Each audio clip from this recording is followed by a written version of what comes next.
माना हैंड को चुरा लिया था, जिसके बाद माना हैंड एक्टिवेट कर इस्तेमाल करके उसने उसे डिसेबल भी कर दिया। रे चुराई गई स्किल माना हैंड का इस्तेमाल करता है, वो भी ओइके पर, जहाँ वो कहता है तुमने सच में अपनी स्किल को अवेकन कर लिया है। गोटो हमला करते हुए कहता है भले ही तुमने ऐसा कर लिया है, पर ज्यादा खुश होने की जरूरत नहीं, सिर्फ इस एक स्किल के बदले। गोटो फायर बॉल से हमला करता है, जहाँ रे एक्टिवेट करता है अपनी स्किल को, यानी कि एक्सट्रीम बॉडी इनहेंसमेंट, और उस फायर बॉल को बहुत ही इजीली डिफ्लेक्ट कर देता है, जो देख गोटो काफी हैरान होता है। रे हमला करने के लिए आगे बढ़ता है और उसके सिर्फ एक पंच में गोटो काफी दूर जा गिरता है। ओइके ये देख काफी हैरान रह जाता है। वही गोटो कहता है तुम अब मुझसे ये मत कहना कि तुम 2 कलर्स वाले हो। रे के पास से 2 कलर्स रिलीज हो रहे थे, जिसमें वो कहता है नहीं, और तभी वो एक्टिवेट करता है फायर बॉल स्किल को, जिसे उसने ऑलरेडी चुरा लिया था। रे कहता है सिर्फ 2 नहीं, एक और कलर है, और तभी वो एक और कलर यानी कि फायर बॉल को जनरेट करता है। गोटो ये देख काफी हैरान होता है, क्योंकि आज से पहले उसने कभी भी 3 कलर्स देखे नहीं थे। रे अपना हमला करता है, यानी कि फायर बॉल। गोटो इसे डॉज करता है, वो भी बहुत ही मुश्किल से। इधर ओइके अभी भी जकड़ा हुआ था, जहाँ रे कहता है अभी भी मुझसे लड़ना चाहते हो। ये सुन ओइके और गोटो एक दूसरे को देखते हैं और फिर माफी मांगते हुए वहाँ से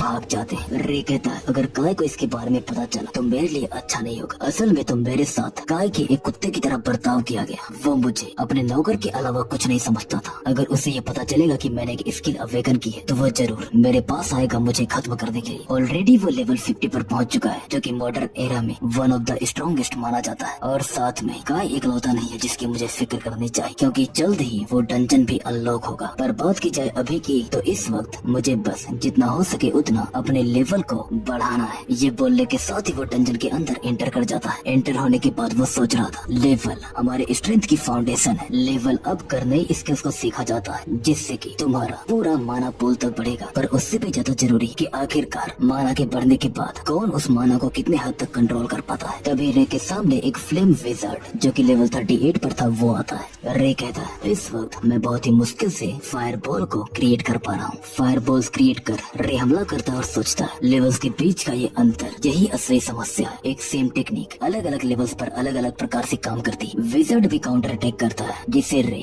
डॉज कर जाता है और सोचता है मैं इससे हेड ऑन फाइट में तो नहीं जीत सकता। पर भले कितना भी इनका लेवल हाई हो, एक चीज कभी नहीं बदलती, और वो ये है कि जब एक बार स्किल का इस्तेमाल कर लिया जाए तो हमेशा ओपनिंग क्रिएट होती है। फ्लेम विजार्ड खुद को बचाने के लिए डिफेंसिव अटैक कर रहा था। रे हमला करते हुए सोचता है सिर्फ 2 सेकंड्स, इन 2 सेकंड्स के लिए ये फ्लेम विजार्ड पावरलेस हो चुका है और यही मेरे लिए काफी। उसके जोरदार पंच सीधे फ्लेम विजार्ड के चेहरे पे जाके लैंड होते हैं, जिसकी वजह से फ्लेम विजार्ड काफी दूर जा गिरता है। रे सोचता है अगर मैं इसे चुरा लूं तो ये उतना डरावना भी, यानी कि इसका फायर बॉल। फ्लेम विजार्ड जब फायर बॉल से हमला करता है तो वहाँ पर एक टोर्नेडो क्रिएट होता है। हम देखते हैं रे के सिस्टम पर मैसेजेस आए जा रहे थे और वो मैसेजेस थे लेवल अप के, क्योंकि उन फायर बॉल्स को कंट्रोल कर रे ने बड़ी आसानी से फ्लेम विजार्ड को मार डाला था। रे सोचता है एक हाई लेवल के अपोनेंट को हराने के बाद काफी ज्यादा मात्रा में एक्सपीरियंस मिलता है। आमतौर पर एक हाई लेवल के अपोनेंट को हराना काफी मुश्किल होता है, पर मेरी स्किल ट्रेन जो कि बड़ी आसानी से सामने वाले की या तो फिर किसी की भी टेक्निक्स को चुरा लेती है, उससे मुझे ज्यादा दिक्कत नहीं होगी। रे का लेवल 8 से 12 हो चुका था, जहाँ वो निर्णय लेता है कि वो अब लेवल 30 तक पहुँचेगा। आगे जा रहे ढेरों मॉन्स्टर्स को मारता है, जहाँ उसके लेवल्स अप होते हैं। अलग अलग प्रकार के मॉन्स्टर्स वहाँ पर आते हैं, जैसे कि रेड कैप, जिसे मार रे का लेवल अप होता है। फिर वहाँ पर एक लिजार्ड टाइप मॉन्स्टर आता है, जिसे मार रे का लेवल अप होता है। अब तक रे का लेवल 27 हो चुका था, जिससे उसे ये समझ में आ चुका था कि वो बहुत ही ज्यादा स्पीड से अपने लेवल को अप कर पा रहा है। बट उसे ये भी समझ में आया था कि लेवल अप करना बहुत ही मुश्किल है, और अगर उसे लेवल 30 पर पहुंचना है तो कैसे भी करके उसे हायर लेवल के अपोनेंट्स को तो डिफीट करना ही होगा। डंजन के सबसे गहरे हिस्से में, यानी कि बॉस रूम के गेट के सामने रे आ चुका था, जहाँ वो सोचता है ये बॉस एक परफेक्ट अपोनेंट है। अगले ही सेकंड रे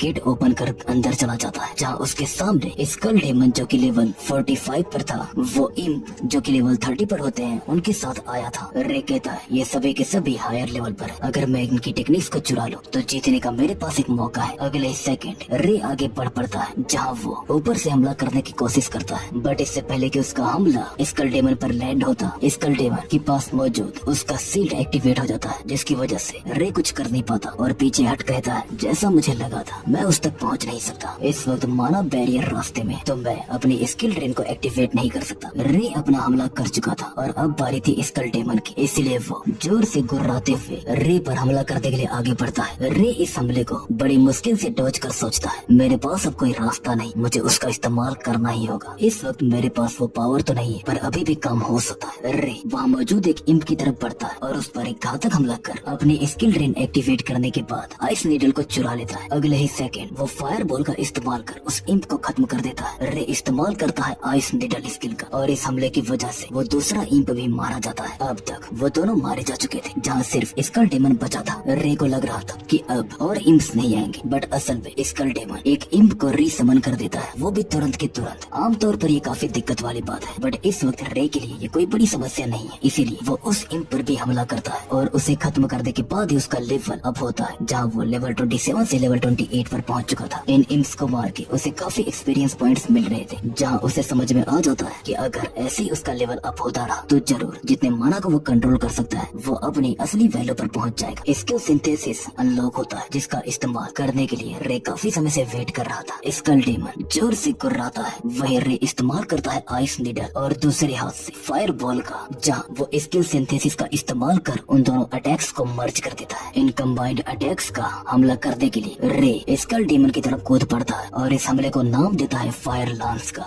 स्कल डेमन अपने बैरियर के थ्रू इसे रोकने की कोशिश करता है, बट थोड़े ही समय में उस बैरियर में दरार आ जाती है। रे का हमला उस बैरियर की दूसरी तरफ पहुंच जाता है और तभी वो इस्तेमाल करता है अपनी स्किल ड्रेन का, जहां वो बिना समय व्यस्त किए माना बैरियर को चुरा लेता है। रे का एक और शॉट और स्कल डेमन का खेल खत्म था, इसीलिए वो हमला करता है अपने बॉडी को एनहेंस कर एक्सट्रीम पर। ये सारी चीजें इतनी जल्दी हुई थी कि स्कल डेमन कुछ समझ नहीं पाया था, बट इससे पहले कि वो कुछ समझ पाता रे दोबारा फायर लांस से हमला कर देता है। इस हमले की चपेट में स्कल डेमन आ जाता है और वहीं मारा जाता है, जिसके बाद उसका माना क्रिस्टल जमीन पर गिर पड़ता है। रे के लेवल अप्स होते हैं, जहाँ वो डायरेक्ट लेवल 33 पर पहुंच जाता है। रे ने बॉस मॉन्स्टर को डिफीट कर दिया था, इसी वजह से वो थोड़ा रिलैक्स्ड होता है। स्किल सिंथेसिस यानी कि स्किल्स को कंबाइन करना, ये एक ऐसी एडवांस टेक्निक है जो कि और भी ज्यादा पावरफुल स्किल्स को बनाती है, जिसका इस्तेमाल आमतौर पर कोई तभी कर सकता है जब वो लेवल 30 के आसपास हो। रे ने बस सोचा था कि वो ये कर लेगा और उसकी सोच सही निकली। वो उसे पूरी तरह से सही से तो नहीं कर पाया, बट सिंथेसिस का इस्तेमाल कर उसने अपने स्किल्स को कंबाइन कर लिया था। सिस्टम पर मैसेज आता है लेवल रिक्वायरमेंट मेट, यानी कि स्किल ड्रेन और भी ज्यादा इंक्रीज हो चुका है, जहाँ स्किल स्लॉट में वो 3 से 5 पर पहुंच जाता है। जो देख रे काफी खुश होता है, क्योंकि अब इसका इस्तेमाल करना और भी ज्यादा आसान होगा। सीन शिफ्ट होता है और हम देखते हैं मेन हेडक्वार्टर का सीन, जहाँ रे स्कल डेमन का माना क्रिस्टल लेकर आ चुका था। हिनाटा कहती है तुमने स्कल डेमन को डिफीट कर दिया और साथ में ही तुम एक ही दिन में लेवल 33 पर पहुंच गए। रे कहता है वेल मैं बस लकी हूँ। हिनाटा कहती है एक ही दिन में 30 लेवल बढ़ा देना, मैंने तो आज तक ऐसा कुछ नहीं सुना। रे कहता है हाँ हो सकता है, शायद पता नहीं, और भी लोग होते ही होंगे जो ये करते होंगे, शायद तुमने ध्यान नहीं दिया होगा। हिनाटा कहती है अगर ऐसे ही सब कुछ चलता रहा तो तुम जल्द ही बिना किसी डाउट के बी रैंक मेज बन जाओ। वो दोनों बात कर रहे होते, तभी हम वहाँ पर देखते हैं काय को, जो कहता है हे थोड़ा सोच समझ के बोलो, रुको थोड़ा, आखिरकार ये कुत्ता बे रैंक का कैसे बन सकता है? जरूर तुमसे कोई गलती हो रही। ये बंदा एक सिंगल स्किल का इस्तेमाल तक नहीं कर सकता, ये कलरलेस है और तुम्हें लगता है कि ये एक बे रैंक का मेज बनेगा। हिनाटा कहती है नहीं तुम गलत हो, क्योंकि रेड असल में रेड कैप को और साथ में स्कल डेमन को खुद ही हराया। ये सुन काय को यकीन नहीं होता और वो कहता है क्या तुमने ये किया है? अगले ही सेकंड काय एक जोरदार हमला रे पर करता है। हर कोई उस हमले के प्रेशर की वजह से वहाँ से दूर फेंकने लगता है, पर तभी हम देखते हैं कि काय के ये हमला ब्लॉक हो चुका था, जो कि किसी और ने नहीं बल्कि रे ने किया था। जहाँ रे कहता है सच बताऊं तो ये काफी खतरनाक है। हिनाटा कहती है काय तुम क्या कर रहे? काय कहता है तो तुमने सच में अपने स्किल्स को अवेकन कर लिया, मतलब कि अफवाहें सही थी। रे कहता है हाँ वो सही थी। काय कहता है तुमने भले ही अपने स्किल्स अवेकन कर ली, पर ये मत सोचना कि क्योंकि तुम स्किल्स का इस्तेमाल कर सकते हो तो कुछ बदलाव होगा। ज्यादा एक्साइटेड होने की जरूरत नहीं, मैं खुद देखूंगा कि आखिरकार तुम कितने काबिल हो। हिनाटा कहती है काय क्या सच में तुम लड़ने के बारे में बोल रहे? काय कहता है अगर तुम्हें सच में लगता है कि ये इतना काबिल है कि बी रैंक का मेज बन सके तो मुझे नहीं लगता कि इसमें कोई दिक्कत है, और साथ में तुम्हारी सारी एबिलिटीज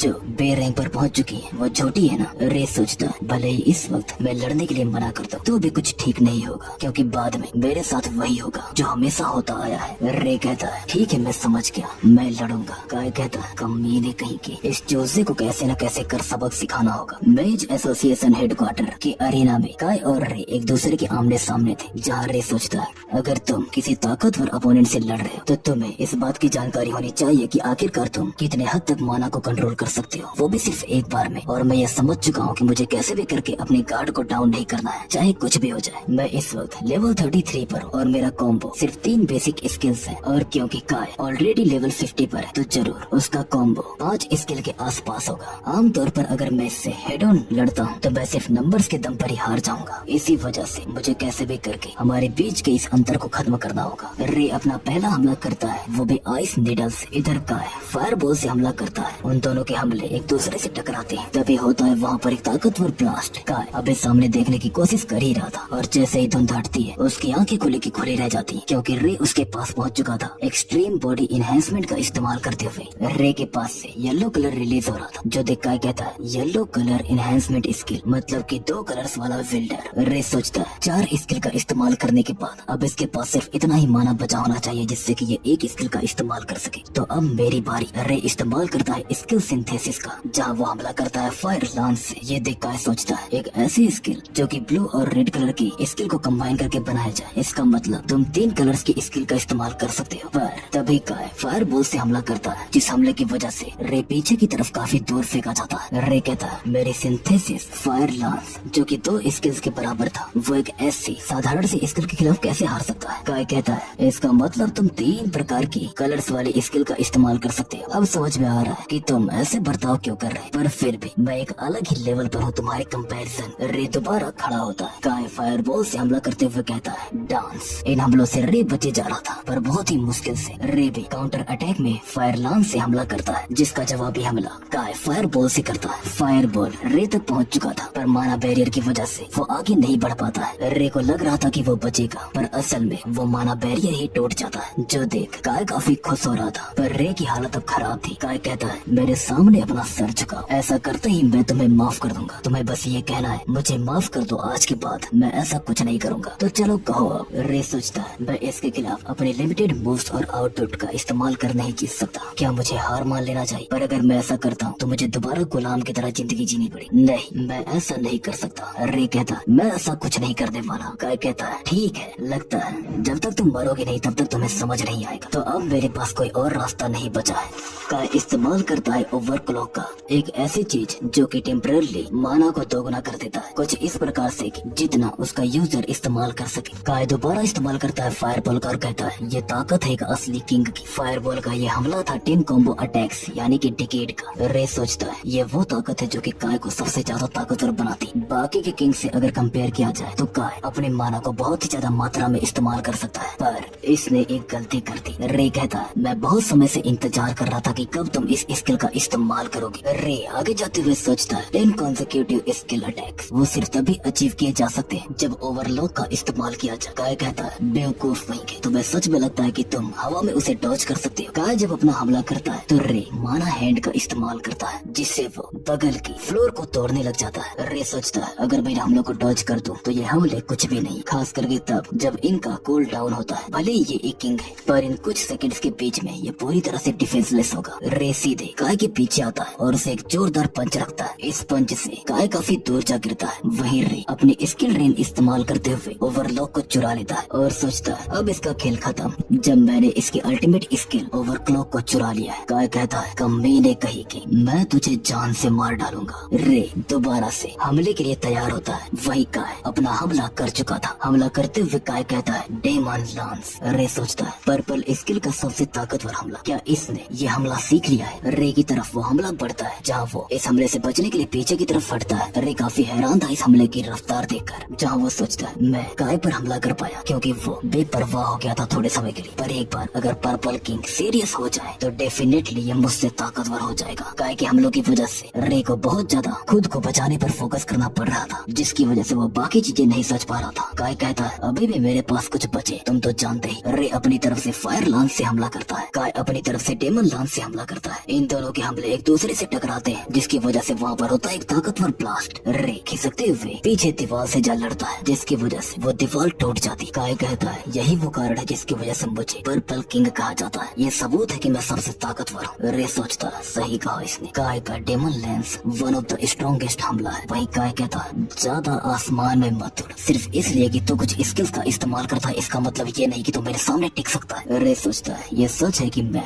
अपनी फिलहाल की स्किल्स के दम पर इससे नहीं लड़ सकता, पर कैसा रहेगा मैं पर्पल स्किल के असली पोटेंशियल को ही ढूंढ लूं। अब तक मैं लिमिटेड था कि मैं सिर्फ 2 ही कलर्स को सिंथेसाइज कर सकता था क्योंकि मेरी माना कैपेसिटी उतनी ही थी। रे इस्तेमाल करता है ओवरक्लॉक का। काय कहता है ओवरक्लॉक, आखिरकार तुम ये कैसे कर पा रहे हो? रे की माना कैपेसिटी दोगुनी हो जाती है, जिसकी वजह से स्किल सिंथेसिस ब्लैक अनलॉक होता है। रे कहता है तो यही है वो। काय कहता है तुम क्या प्लानिंग कर रहे हो और अचानक तुम्हारी माना कैपेसिटी इतनी ज्यादा बढ़ी कैसे? रे अपने हमले को तैयार करते हुए सोचता है ये एक 3 कलर्ड स्किल सिंथेसिस है जिसका इस्तेमाल आज से पहले किसी ने भी नहीं किया। रेड स्किल, ब्लू स्किल और येलो स्किल, ये तीनों कंबाइन होती जिनके कॉम्बिनेशन से ब्लैक स्किल का फॉर्मेशन होता है। काय कहता है ब्लैक माना, आखिरकार ये क्या है? रे सोचता है माना के बेसिक कलर्स है ब्लू, रेड और येलो। मुझे अब तक यही बताया गया है कि मैं इन तीनों में से किसी भी कलर्स के लिए नहीं बना, पर ये गलत है। रे कहता मैं पहले ये सारा माना निकल चुका हूँ, मैं एक डार्क मेज हूँ। काय रे पर हमला कर देता है। काय पहले भी काफी घबरा रहा था क्योंकि रे एक अलग ही ताकत का नमूना दिखा रहा था। रे भी काउंटर अटैक करता है अपने डार्क मेज की पावर्स का इस्तेमाल करते हुए, जिसकी वजह से काय का हमला ब्लॉक हो जाता है। रे काय की तरफ बढ़ने लगता है जहाँ वो दोबारा से डार्क माना का इस्तेमाल करता है। रे दोबारा हमला करता है। रे हमला करते हुए कहता है एबिस फ्लेम। डार्क माना पूरी तरह से काय के हमले पर हावी हो जाता है और सीधे जाके उसे ही हिट करता है। जब धुंध हटती है तो हम देखते हैं कि रे खड़ा है और काय जमीन पर बेहोश पड़ा है। रे काफी खुश होता है क्योंकि आखिरकार उसने काय को हरा दिया। उसने वो हासिल कर लिया था जो वो हमेशा से करना चाहता था। एटलीस्ट उसके दिल में ये एक इच्छा तो थी। तभी सिस्टम बताता है कि skill एबिस flame skill synthesis black के थ्रू एक्वायर हो चुकी है। हिनाटा जब वहाँ पर आती है तो अपने सामने का नजारा देख काफी घबरा जाती है। उसे रे की फिक्र हो रही थी, इसीलिए वो पूछती है कि क्या तुम ठीक हो? रे कहता है हाँ मैं ठीक हूँ। हिनाटा पूछती है कि आखिरकार वो स्किल क्या थी, जिसमें रे कहता है बताने से बेहतर मैं दिखा देता हूँ। रे को पहले ही पता था कि वो हमेशा इसे छुपा नहीं सकता, इसीलिए वो दिखाता है। जहाँ वो कहता है कि देखकर लगता है कि ये एक ब्लैक स्किल है। हिनाटा कहती है ब्लैक? ये तो दुनिया की पहली ऐसी स्किल है जो ब्लैक है, मैं तो एटलीस्ट पहली बार देख रही हूँ। रे कहता है वैसे क्या इस ब्लैक स्किल को मुझे एसोसिएशन को रिपोर्ट करना होगा? मतलब इसके बारे में अगर ये मुमकिन हो पाता तो मैं इस पावर को एक सीक्रेट रखना चाहूंगा। हिनाटा बताती है कि मैं तुमसे ये नहीं कह रही कि तुम इसे दुनिया को दिखा दो, पर मुझे लगता है कि तुम एक अपॉर्चुनिटी मिस कर रहे हो। हर कलर के सबसे ताकतवर मेज को एक टाइटल दिया जाता है किंग के नाम से। साधारण भाषा में कहा जाए तो तुम पहले हो इस पूरी दुनिया में जिसके पास ब्लैक कलर है, तो तुम्हें ब्लैक किंग के रूप में कंसीडर किया जा सकता है। रे कहता है कुछ समय के लिए मुझे ये नहीं चाहिए। रे ऐसा इसलिए कह रहा था क्योंकि किंग बनने की वजह से फायदा तो काफी मिलता, पर उसके लेवल ऐसे ही तो बढ़ने नहीं वाले। रे बताता है कि बाय द वे क्या वो ठीक है, मतलब काय? हिनाटा कहती है वो वन ऑफ द किंग है, जरूर वो जल्द ही रिकवर हो जाएगा, भले उसे ज्यादा चोट लगी है। एनीवे मैं उसे मेडिकल रूम में लेकर जाती। तभी अचानक उनके डिवाइसेस पर वार्निंग मैसेज आता है। रे जब चेक करता है तो उसमें लिखा था वेस्टर्न एंट्रेंस की तरफ एक डंजन अपीयर हुआ है जो कि लेवल 70 के अप्रोक्स है। रे सोचता है आखिरकार वो आ ही गया। इकेबुकुरो डंजन जिसका रिकमेंडेड लेवल 70 है। वैसे तो ज्यादातर किंग्स लेवल 50 के आसपास है, इसी वजह से पहले वीक में ही किंग्स को रियलाइज हुआ था कि वो पावरलेस, जिसकी वजह से इकेबुकुरो डंजन को ऐसे ही छोड़ दिया गया। पर तभी गड़बड़ हुई, एक ट्रेजेडी स्टार्ट हुई। Dungeon collapse. करेंट टाइम की बात की जाए तो ऐसी चीजों के बारे में लोगों को पता नहीं है। मतलब उन्हें ये नहीं पता है कि अगर तुम एक सर्टेन टाइम में डंजन को कॉन्कर नहीं करते तो उसके अंदर से मॉन्स्टर्स बाहर आने लगेंगे। पिछली बार इकेबुकुरो डंजन ही वो डंजन था जो कि पहला डंजन आउटब्रेक बना। टोक्यो सिटी सिर्फ मॉन्स्टर से भर चुकी थी, लोग मारे गए थे, बहुत सारे लोग मारे गए थे। पर इस बार मैं ऐसा नहीं होने दे सकता, मुझे इस डंजन कोलैप्स को कैसे भी करके रोकना होगा। रे कहता है मैं इस डंजन को कॉन्कर करूंगा। हिनाटा कहती है कि भले तुम्हारे पास अब ब्लैक स्किल है और तुम पहले से ताकतवर हो, पर फिर भी ये खतरनाक है, और उससे भी बड़ी बात सिर्फ रैंक ए या उसके ऊपर के मैच ही इसके अंदर अलाउड है। इवन इसका रिकमेंडेशन लेवल भी 50 से ऊपर है। वैसे तो डंजन कोलैप को होने में अभी टाइम था, तो रे के पास भी टाइम था, इसी वजह से वो कहता है कि अगला रैंक ए एग्जामिनेशन कब होने वाला है। हिनाटा बताते है कि वो अगले एक हफ्ते में होने वाला है, जिस पे रे कहता है ठीक है फिर मैं अपने रैंक को अगले एग्जामिनेशन में राइज करूंगा। हिनाटा बताते है कि तुम्हारी स्किल्स के थ्रू शायद तुम जरूर इस एग्जामिनेशन को पास कर जाओगे। रे पूछता है क्या कोई दिक्कत है, जिस पे हिनाटा बताती है अगर तुम्हें ए रैंक एग्जाम में अपीयर होना है तो पहले तुम्हें ए रैंक प्रमोशन एग्जाम में अपीयर होना होगा। मतलब कि सबसे पहले तुम्हें पार्टी के साथ एक बी रैंक के डंजन को क्लियर करना होगा। दूसरी भाषा में कहा जाए तो तुम्हें इस एक हफ्ते के अंदर एक पार्टी बनानी पड़ेगी और साथ में एक बी रैंक के डंजन को क्लियर करना होगा। सीन शिफ्ट होता है और हम देखते हैं कि रे काफी परेशान होता है और एक जगह पर बैठकर वो अपने फोन को देखे जा रहा था। उसने कुछ लोगों को मैसेज किया था पार्टी बनाने के लिए, पर क्योंकि हर किसी को लगता है कि वो कलरलेस है तो आखिरकार उसके साथ पार्टी कौन ही बनाए। ले को इस एक हफ्ते में अनएक्सप्लोर्ड बी रैंक के डंजन को क्लियर करना था, इसीलिए वो समझ नहीं पा रहा था कि आखिरकार वो करे क्या। तभी उसे एक लड़की की आवाज सुनाई देती है जो कहती है मैं जरूर आज तुमसे काम निकलवाऊंगी। असल में 3 लड़कियां एक लड़की से बात कर रही होती हैं, जिन्हें रे भी देखता है। उनमें से एक लड़की कहती है मैंने तुम्हें ज्वाइन करने दिया क्योंकि मैंने सुना था कि तुम डुअल कलर फील्डर हो, पर तुम्हारी फायर स्किल तो बहुत ज्यादा कमजोर है। सामने वाली वाली लड़की माफी मांगती है। रे वहाँ से जाने लगता है क्योंकि वो अपने सामने कुछ ऐसा देख रहा था जो वो देखना नहीं चाहता था, क्योंकि पहले उसे भी बिल्कुल ऐसे ही ट्रीट किया जाता था। तभी वो लड़की कहती है, मैं सच में ऑनेस्टली बोल रही हूँ इचिनोस, तुम किसी काम की नहीं है। ये बात सुन के रे रुक जाता है क्योंकि वो इस लड़की का नाम पहले भी सुन चुका है जिसका नाम इचिनोस आया है। बात की जाए अगर इचिनोस की तो वो आगे चलकर भविष्य में स्कारलेट किंग के नाम से जानी जाएगी, पर इस वक्त वो बस एक कमजोर मेज है। वैसे तो रे ने कभी सोचा नहीं था कि इचिनोस को उसकी ही पार्टी के मेंबर्स ऐसे ट्रीट करेंगे। इधर इचिनोस कहती है कि अगर मुझे इस पार्टी से निकाल दिया गया तो मैं अपनी बहन की मेडिकल बिल्स को नहीं भर पाऊंगी। अगली बार मैं जरूर इससे बेटर करूंगी। सामने वाली लड़की कहती है, अगर ऐसी बात है तो आज की रेट में ये साबित करके दिखाना, वरना मैं तुम्हें धक्के मार के यहाँ से निकाल दूंगी। इचिनोस कहती है कि मैं अपना बेस्ट दूंगी। दिन वो चारों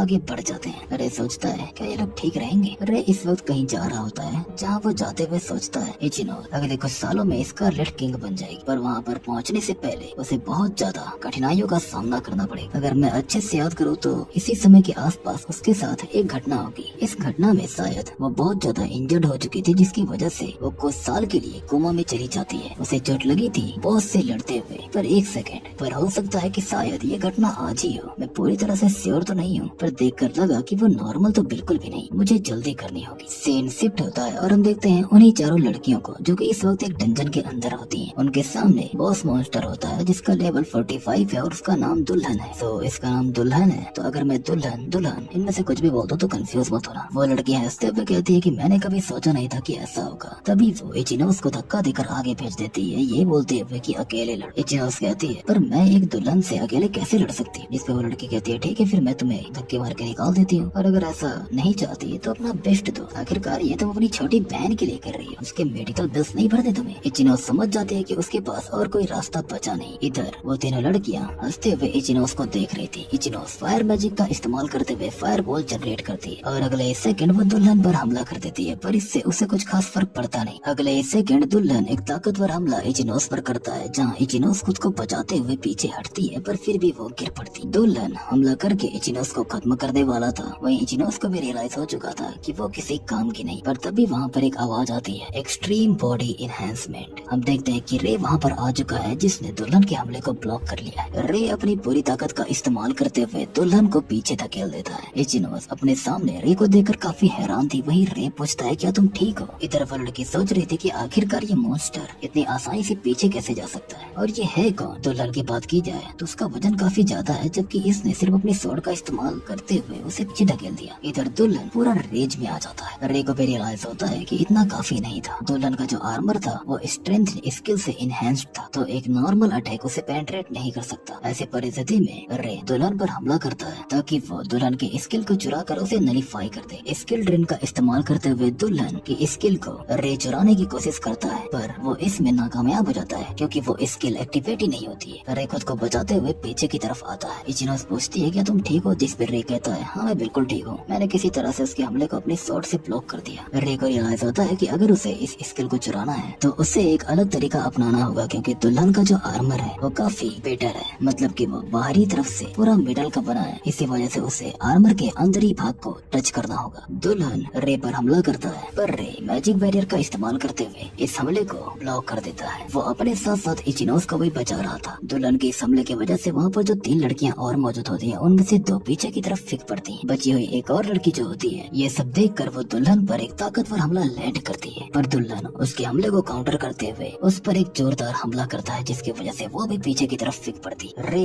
ये सब कुछ देख रहा था कि कैसे उस लड़की के आइस नीडल ने भी कुछ खास इफेक्ट दिखाया नहीं। इसी वजह से वो सोचता है कि रे को अब एक ऐसी स्किल चाहिए जो कि दुल्हन के स्ट्रेंथनिंग स्किल से भी ज्यादा आगे की। रे इस्तेमाल करता है ब्लैक माना यानी कि एबिस फ्लेम का। इधर दुल्हन भी अपनी तरफ से हमला करता है, पर रे ब्लैक माना का इस्तेमाल करते हुए उस हमले को ब्लॉक कर उसे पूरी तरह से पेनिट्रेट कर दुल्हन की तरफ फेंक देता है। ये हमला अपने रास्ते में आ रही हर एक चीज को तोड़ते हुए सीधे दुल्हन को जाके हिट होता है और सिर्फ इस एक हमले में दुल्हन बुरी तरह मारा जाता है। जमीन पर उसका क्रिस्टल गिर पड़ता है। इचिनोस ये देखकर हैरान थे कि सिर्फ इस एक हिट में ही कैसे वो मारा गया। इचिनोस कहती है, एक्सक्यूज मी, वैसे मुझे बचाने के लिए थैंक्स। रे काफी खुश था क्योंकि उसने इचिनोस को बचा लिया था। बाकी वहाँ पर जो 3 लड़कियां होती हैं वो हैरान थे कि आखिरकार यहाँ पर हो क्या रहा है। जो उस पार्टी की लीडर थी यानी कि जो मेन लड़की थी, वो समझ जाती कि सामने जो बंदा है वो काफी ताकतवर है, पर जो रिवॉर्ड है वो उसी का होना चाहिए। इसी वजह से वो कहती है, रुको, ये रिवॉर्ड उस डंजन में गिरा है जिसे कि हम कॉन्कर करने की कोशिश कर रहे थे, इसी वजह से वो क्रिस्टल यानी कि माना स्टोन मुझे दे दो। इचिनोस कहती है, हे तुम्हें तो पता है ना कि इसने हमें बचाया है। वही रे कहता है, मुझे ये तुम्हें देने में कोई दिक्कत नहीं है, पर इसके बदले मैं चाहता हूँ कि ये लड़की मेरी पार्टी में आ जाए। ये सुन के वो सभी लोग हैरान रह जाते हैं। रे कहता है, अगर तुम अलाउ करोगी तभी। ऑफ कोर्स ये बात सुन के वो लड़की यानी कि लीडर जोर से हंसने लगती है, जहाँ वो कहती है, मैं सोच ही रही थी कि आखिरकार तुम बोलोगे क्या, मुझे तुम्हारी ये इच्छा मंजूर है। इचिनो तुम्हें इससे कोई दिक्कत तो नहीं?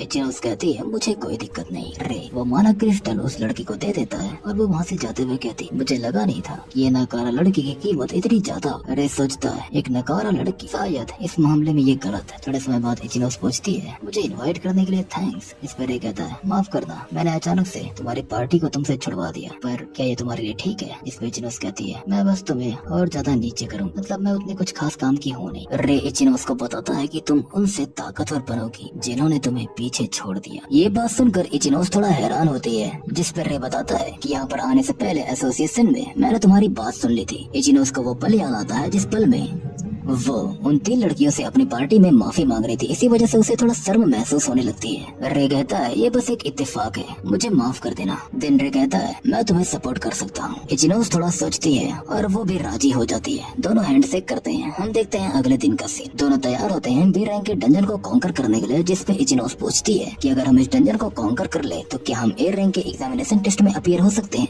रे बताता है कि तुम सही हो, पर इसके साथ में इस डंजन के अंदर कुछ ऐसा भी है जो कि तुम्हें ताकतवर बना सकता है। इचिनोस भी ये सुन के काफी खुश होती है, क्योंकि अगर वो एक बार ताकतवर बन जाए और अपने रैंक को इंक्रीज कर ले तो वो अपनी छोटी बहन के मेडिकल बिल्स को और भी आसानी से पे कर पाएगी। वो दोनों अंदर एंटर करना शुरू करते हैं। क्रिस्टल केव, जो कि एक बी रैंक का डंजन होता है, उसके अंदर जब वो दोनों एंटर कर जाते हैं तो अपने चारों तरफ देखना शुरू करते हैं। तभी वहाँ पर उन्हें कुछ मॉन्स्टर दिखते हैं जिनका नाम ब्लैक वॉल्स होता है। रे कहता है, इन्हें मेरे हवाले छोड़ दो, इन्हें मैं संभालता हूँ। देन वो एक्सट्रीम बॉडी इनहेंसमेंट का यूज करते हुए उन पर हमला करने के लिए बढ़ पड़ता है। एक एक करके रे उन सभी को मारते जाता है और कुछ ही समय में वो उन सबको खत्म कर देता है। इधर इचिनोस सोच रही थी, मेरी जो पिछली पार्टी थी जिसमें इसियामा थी, वो पहले बहुत ताकतवर थी, पर ये लड़का कुछ अलग है, इसका उनसे कोई मुकाबला ही नहीं। थोड़े समय बाद वो लोग थोड़ा आगे जाते हैं, जिस पर रे कहता है, यही जगह हमारा गोल है, मैं तुम्हारा सपोर्ट यहीं से करूंगा, जैसे हमने प्लानिंग की है बिल्कुल वैसा ही करना। इचिनोस आगे जाती है और लड़ने के लिए तैयार होती है। अपने लेवल को अप करने के लिए उनके पास सिर्फ एक ही स्ट्रेटेजी थी। सबसे पहले इचिनोस सिंपल अटैक्स का यूज करते ढेर सारे मॉन्स्टर्स पर। इसी वजह से जब मॉन्स्टर्स उस पर हमला करने के लिए आते हैं तो इचिनोस फायरबॉल का इस्तेमाल करती। रे इचिनोस को सामने इसलिए भेज रहा था क्योंकि वो इचिनोस को टेस्ट कर सके, ताकि इचिनोस को पता चल सके कि आखिरकार वो कितनी कैपेबल है। तभी कुछ मॉन्स्टर्स पीछे से इचिनोस पर हमला करने की कोशिश करते हैं, जिस पर रे कहता है, मैं तुम्हें डिस्टर्ब नहीं करने दूंगा। इधर अचानक एक मॉन्स्टर इचिनोस के हाथ पर हमला करके उसे जख्मी कर देता है। इचिनोस सोचती है,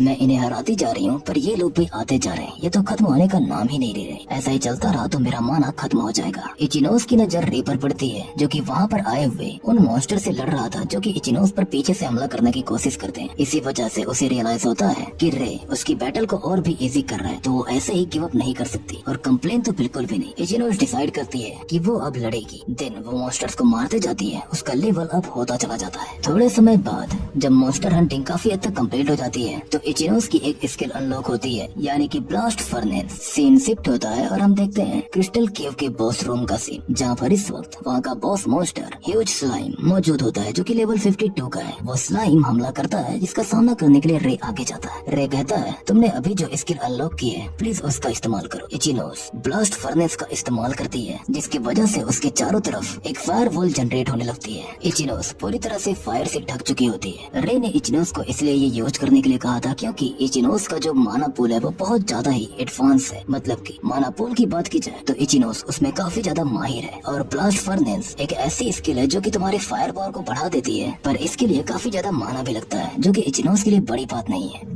इचिनोस ब्लास्ट फर्नेस से स्लाइम पर हमला करती है, जो कि बिल्कुल एक मेटेराइट की तरह उस पर जाके हिट होता है। और तब रे को रियलाइज होता है कि ये इचिनोस की ताकत का एक नमूना है। जब वो स्कारलेट किंग बन जाएगी, इस हमले की वजह से पीछे की चट्टान टूट चुकी होती है और वो स्लाइम भी मारा जा चुका होता है। रे इचिनोस से काफी इम्प्रेस होता है, जिसपे इचिनोस रे को ही थैंक्स बोलती है, क्योंकि ये सब कुछ उसी की वजह से मुमकिन हो पाया। सीन शिफ्ट होता है और हम देखते हैं उन दोनों को कहीं जाते हुए, जहाँ इचिनोस कहती है, हमने वो कंडीशन फुलफिल कर ली है जिसके बाद हम ए रैंक के एग्जामिनेशन में अपीयर हो सकते हैं। रे को भी रियलाइज होता है कि समय आ चुका है प्रमोशन टेस्ट का, कुछ भी हो जाए उसे ये पार करना ही होगा। सीन शिफ्ट होता है और हम देखते हैं उस दिन का सीन जिस दिन ए रैंक का एग्जाम होने वाला है। हिनाटा सबको बताती है कि पहले हमें तुम्हारी कॉम्बैट कैपेबिलिटीज को मेजर करना होगा। मॉक बैटल के लिए किसी के साथ पेयरिंग कर लो। इचिनोस और रे इस वक्त बात कर रहे होते हैं कि एग्जामिनेशन आज ही होने वाला है, उन्हें पूरी तैयारी करनी होगी। पहले उन्हें इस कॉम्बैट कैपेबिलिटीज को क्लियर करना होगा। तभी हम वहाँ पर देखते हैं इसोयामा को, जो कहती है अरे देखो तो,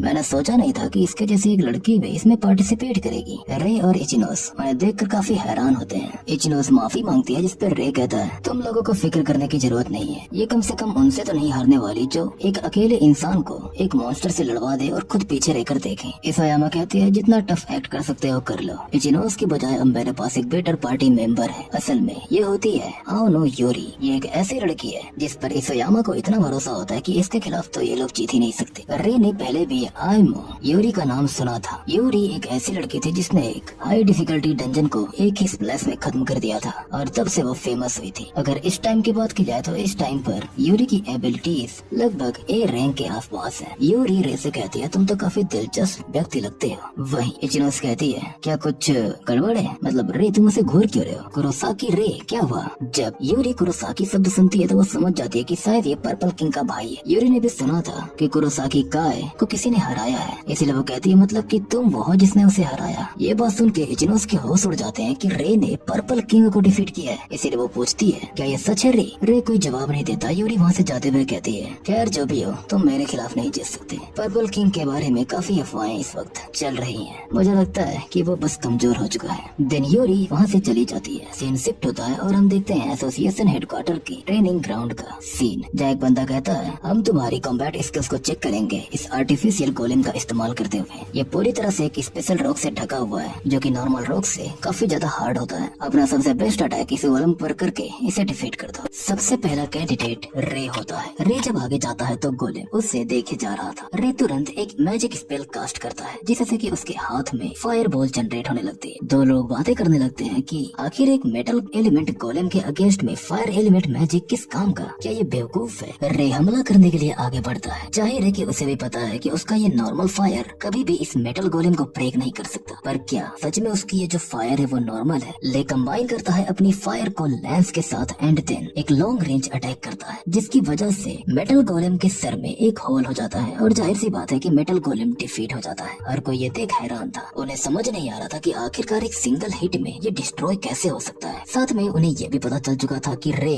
डबल कलर्स को फील्ड करता है। यूरी भी ये देख के काफी इम्प्रेस होती है कि रे ने अपनी फायर को ब्लू माना के साथ फ्यूज किया और उसकी फायर पावर को इंक्रीज कर दिया, जो कि काफी इम्प्रेसिव है। माना पुल मेजरमेंट टेस्ट जब होता है तो इचिनोस को आगे भेजा जाता है। उसे बताया जाता है कि अपने हाथ को इस क्रिस्टल पर रखो और तुम्हारे माना पुल को मेजर करने के लिए तैयार हो जाओ। लोग बातें करते लगते हैं कि इसे तो खुद पर शर्म आनी चाहिए, आखिरकार ये यहाँ तक पहुँची भी कैसे? इधर इचिनोस उस क्रिस्टल पर अपने हाथ को रखती है। अगले सेकंड वो चारों तरफ से फायर से सराउंड हो जाती है। हर कोई ये देख हैरान रह जाता है। लीडर जिसकी टीम से इचिनोस को जल्द ही रे ने निकाला है वो सोच में पड़ जाती है कि जरूर ये चीटिंग कर रही है, ऐसा तो हो नहीं सकता। खैर ऑब्वियसली इचिनोस की परफॉर्मेंस इस टेस्ट में काफी बेटर थी और इससे पहले वाले टेस्ट में रे की परफॉर्मेंस काफी बेटर थी। अब बारी आती है फाइनल मॉक बैटल टेस्ट की। पहला मैच होता है इचिनोस और इसोयामा के बीच। इसोयामा कोई और नहीं बल्कि वही लीडर है जो कि इचिनोस को काफी बुली करती थी। जाहिर सी बात है कि इसोयामा इस वक्त यही सोच रही थी कि वो इचिनोस के हर एक छोट का पर्दाफाश करेगी। मैच स्टार्ट होता है तो इसोयामा आइस क्रिस्टल से अटैक करती है। उसे ब्लॉक करने के लिए इचिनोस फायर मैजिक का यूज करती है और जब उन दोनों का हमला एक दूसरे से टकराता है तो एक काफी पावरफुल एक्सप्लोजन होता है जिसकी वजह से इसोयामा पीछे की तरफ जाने लगती है। उसने कभी भी एक्सपेक्ट नहीं किया था कि इचिनोस के पास इतनी ज्यादा हाई फायर पावर स्किल होगी। इससे पहले कि इसोयामा कुछ समझ पाती इचिनोस फायर बॉल से अटैक कर देती है। जाहिर है कि इसोयामा भी एक पावरफुल मैच है तो वो ऐसे ही तो हार मान नहीं सकती। इस अटैक को ब्लॉक करने के लिए वो माना बैरियर का इस्तेमाल करती है। इस वक्त इसोयामा यही सोच रही थी कि ये कितनी बड़ी बेवकूफ है, इसका जो ऑफेंस है वो बहुत ही साधारण है। मैं बस इंतजार करूंगी ताकि इसके अटैक की जो कैपेसिटी है वो कम हो जाए और इसका डैमेज पावर भी कम हो जाए, देन मैं काउंटर अटैक करूंगी। बट उसे पता नहीं होता है कि इचिनोस की फायर पावर कितनी ज्यादा डेंजरस है। थोड़ी देर तक जब ये अटैक ऐसे ही होता रहता है तो इसोयामा समझ नहीं पाती कि आखिरकार क्यों इचिनोस का अटैक रुक नहीं रहा। पर ये बात रे समझ चुका था। उसे पता था कि इचिनोस के पास एक काफी ज्यादा बड़ी मात्रा में माना पूल है और एक बार जब इचिनोस हमला करना शुरू कर दे तो क्योंकि उसका माना पुल काफी ज्यादा बड़ा है तो उसके अटैक लगातार होते रहते हैं। जाहिर है कि मैजिक बैरियर इतने ज्यादा अटैक्स को रोकने के लिए कैपेबल नहीं था और वो टूट भी जाता है। इसोयामा खुद को बचाने के लिए पीछे की तरफ भागती है, बट भागते हुए ब्लास्ट की वजह से एक पत्थर उसके सर से टकराता है और जमीन पर गिरते हुए इसोयामा यही सोच रही थी कि इचिनोस ये बेवकूफ ऐसा कैसे कर सकती है, ऐसा हो ही नहीं सकता, ये तो झूठ है। एंड इसी के साथ ये फाइनल मॉक टेस्ट खत्म होता है जिसमें कि इचिनोस जीत जाती है। ये जानकर इचिनोस काफी ज्यादा खुश होती है। रे इचिनोस को कांग्रेचुलेट करता है और जाहिर सी बात है अभी भी इचिनोस अपनी जीत पर यकीन नहीं कर पा रही थी, पर अब बारी थी रे की। रे की नजर अपने अपोनेंट पर पड़ती है जो कि कोई और नहीं बल्कि यूरी थी। यूरी कहती है आखिरकार तुम ही हो मेरे आखिरी अपोनेंट, ये काफी दिलचस्प होने वाला है। बाय द वे तुम्हारे पास कोई ना कोई कारण तो जरूर होगा कि तुमने ये एग्जामिनेशन अटेम्प्ट की। बाकी पार्टिसिपेंट्स के मुकाबले देखकर लगता है कि तुम काफी तैयारी करके आए हो। मुझे नहीं पता कि क्यों, पर जो भी रीजन हो हारने के लिए तैयार हो जाओ। रे कहता है मुझे कुछ करना है, कुछ ऐसा जो मैं छोड़ नहीं सकता, इसी वजह से मैं अब रुकता नहीं। यूरी ये जानकर थोड़ा डिस्गस्टेड बिहेव करती है और कहती है खैर कुछ भी हो, तुम्हें तो पता ही है कि मैं ताकतवर हूँ और जीत ताकतवर की होती है। रे कहता है मैं जानता हूँ कि तुम ताकतवर हो और ये भी बात सच है कि जीत ताकतवर की ही होती है, पर सवाल ये है कि क्या तुम मुझसे ताकतवर हो। बैटल स्टार्ट होती है। यूरी पहला अटैक लॉन्च करती है जो कि रे की तरफ काफी स्मूथली और स्पीड के साथ बढ़ता है। रे उन सभी अटैक्स को काउंटर करता है। उसे समझ में आ चुका था कि ये अटैक्स माना कन्वर्जन से किए गए हैं। एक बहुत ही रेयर स्किल है जिसमें कि कोई भी अपने माना को फ्रीली मैनिपुलेट कर सकता है, यानी कि जिन डैगर से रे पर हमला हुआ था उनकी ट्रेजेक्टरी कभी भी चेंज की जा सकती है और बिल्कुल ऐसा ही होता है। रे एंड मोमेंट पर खुद को बचाता है एक डैगर से। ये देख यूरी थोड़ा हैरान होती है, बट अब हमला करने की बारी रे की थी तो वो आगे बढ़ता है। पर जाहिर सी बात है कि यूरी इतनी आसानी से रे को ऐसा नहीं करने देने वाली। यूरी जब अटैक करती है तो रे माना बैरियर का इस्तेमाल करते हुए खुद को डिफेंड करता है, जो कि यूरी ने तो बिल्कुल भी एक्सपेक्ट नहीं किया था। इससे पहले कि वो कुछ समझ पाती रे उस तक पहुंचकर अटैक कर चुका था, बट यूरी खुद को पीछे हटा बचने की कोशिश करती। रे दोबारा से फायर लेंस को तैयार करता है और बिना सोचे समझे सामने की तरफ अटैक कर देता है, बट माना कन्वर्जन का इस्तेमाल करते हुए यूरी एक शील्ड बनाती है और खुद को डिफेंड करती। रे की इतनी मेहनत कोई खास काम आई नहीं क्योंकि यूरी ने बहुत ही आसानी से उसके अटैक्स को ब्लॉक कर लिया और खुद को डिफेंड भी किया। रे समझ जाता है कि इसका डिफेंस बिल्कुल ही फ्लॉलेस है, जैसे कि इससे उम्मीद है ये ताकतवर ही। अब बारी थी यूरी की, तो वो अपना नेक्स्ट मूव अनलिस्ट करती है जिसमें कि ढेर सारे डैगर्स और भी ज्यादा स्पीड और अलग ट्रेजेक्टरी के साथ रे की तरफ बढ़ते हैं। चारों तरफ डैगर्स की बारिश होने लगती है जो कि माना कन्वर्जन का इस्तेमाल करके बनाए गए थे। रे बड़ी मुश्किल से इन सब से खुद को बचाता है। यूरी कहती है तुम्हें सच में लगता है कि तुम बस ऐसे आसपास भागते हुए जीत सकते हो। अब बारी थी चेकमेट की और यूरी रे को चेकमेट कर भी देती है, सभी अटैक्स को एक ही बार सामने से करते हुए। पर रे इस्तेमाल करता है थर्ड कलर यानी कि एक्सट्रीम बॉडी इनहैंसमेंट को, जिससे कि वो खुद को डिफेंड कर जाता है। एक सेकंड के लिए तो यूरी भी हैरान रह जाती है एंड देन मुस्कुराते हुए कहती है यह पहली बार है जब मैंने किसी को देखा है जिसके पास माना के 3 कलर्स हैं, पर ये तो तुम भी जानते हो कि मैं भी बॉडी एनहांसमेंट का इस्तेमाल कर सकती। यूरी अपनी बॉडी को एनहांस कर माना कन्वर्जन का इस्तेमाल करते हुए एक सिकल को क्रिएट कर बताती है कि चलो एक ही बार में इसे खत्म करते हैं। अगले ही सेकंड यूरी बिल्कुल हवा की तरह अपनी लोकेशन से गायब हो जाती है। रे को कोई भी अंदाजा नहीं था कि यूरी उसके पीछे आ चुकी, बट फिर भी अपने इंस्टिंक्ट के बल पर वो खुद को डिफेंड कर जाता है। रे समझ चुका था कि यूरी कितनी फास्ट है। उन दोनों के अटैक्स एक दूसरे से टकराना शुरू करते हैं। यूरी जो कि कॉम्बैट के मामले में काफी एक्सपीरियंस्ड होती है, वो रे को ओवर पावर करना स्टार्ट कर देती है। तो रे